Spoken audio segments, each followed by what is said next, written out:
I just signed into law the national security package that was passed by the House of Representatives this weekend and by the Senate yesterday. It's going to make America safer, it's going to make the world safer, and it continues America's leadership in the world, and everyone knows it. It gives vital support to America's partners so they can defend themselves against threats to their sovereignty and to the lives and freedom of their citizens. And it's an investment in our own security. Because when our allies are stronger, and I want to make this point again and again, when our allies are stronger, we are stronger. I'm grateful to all those in Congress, Democrats, Republicans, Independents, who voted for this bill. It's a path to my desk. It was a difficult path. It should have been easier, and it should have gotten there sooner. But in the end, we did what America always does. We rose to the moment. We came together, and we got it done. Now, we need to move fast, and we are. Over 2 years, Russia has been responsible for a brutal campaign against Ukraine. They've killed tens of thousands of Ukrainians, bombed hospitals, deliberately picked them out, bombed hospitals, kindergartens, grain silos, tried to plunge Ukraine into a cold and dark winter by striking their power grid. Ukrainians have fought back, defending their country and their families with extraordinary courage. Many of you have been there with me many times. It's amazing what they do. I mean, it's amazing against such a larger military. Ukraine has regained over half the territory that Russia took from them in this invasion. And they won important victories against Russia's Navy. But make no mistake about it, they're a fighting force with the will and the skill to win. The will and the skill to win. For months, while MAGA Republicans are blocking aid, Ukraine has been running out of artillery shells and ammunition. Meanwhile, Putin's friends keeping them well supplied. Iran sent him drones. North Korea has sent him ballistic missiles and artillery shells. China is providing components and know-how to boost Russia's defense production. With all this support, Russia has ramped up its airstrikes against Ukrainian cities and critical infrastructure, rained down munitions on brave Ukrainians defending their homeland. And now, America is going to send Ukraine the supplies they need to keep them in the fight.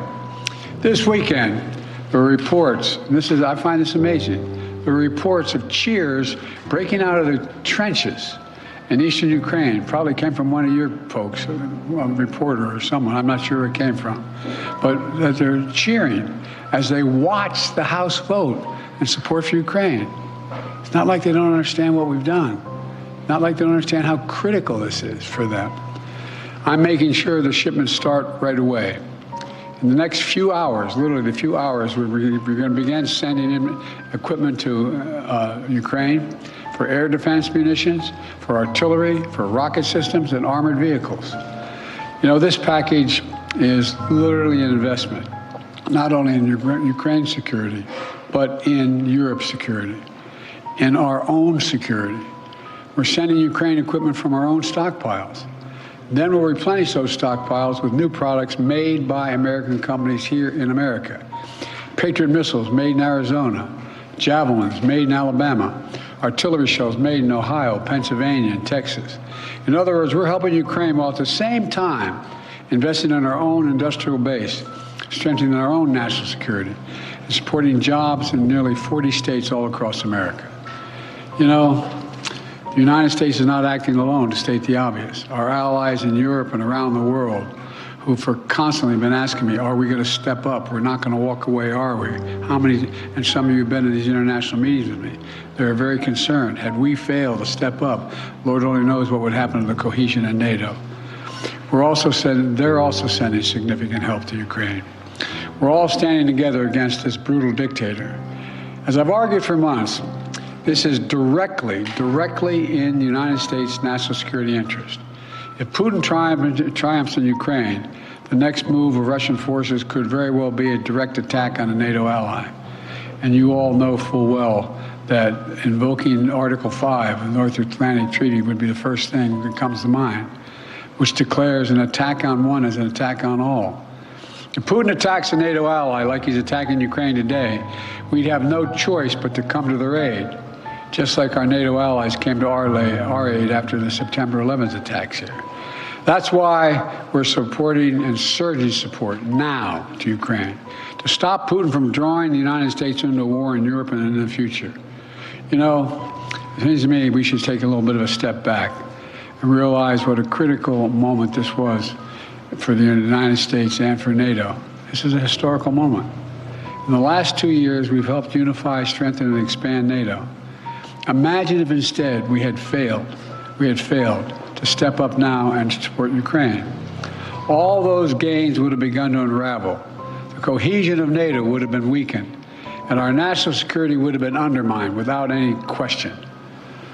You know, Putin started this war believing he could easily break the will of the people of Ukraine. When that failed, he changed his strategy a little bit, thinking we could break the will of NATO, break the will of the United States, break our will. Well, he's failed again. America stands with our friends. We stand up against dictators. We bow to no one, certainly not Vladimir Putin. Look, this bill also includes vital support for Israel. Just 10 days ago, we saw Iran launch over 100 missiles and drones at Israel. And because of them and other allies across the world, including from the region, no serious damage occurred. An unprecedented attack that followed years of Iran supporting Hezbollah, Hamas, and proxies of their own attack on Israel. They fund these guys. My commitment to Israel, I want to make clear again, is ironclad.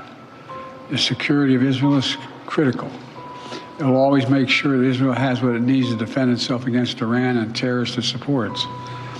And with this aid, the United States is going to help replenish Israel's air defense and provide other critical events so Iran can never carry out the destruction it intended with its attack 10 days ago.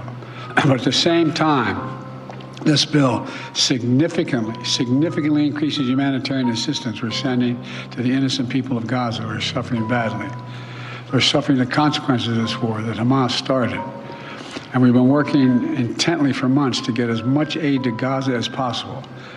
This bill includes $1 billion for additional humanitarian aid in Gaza.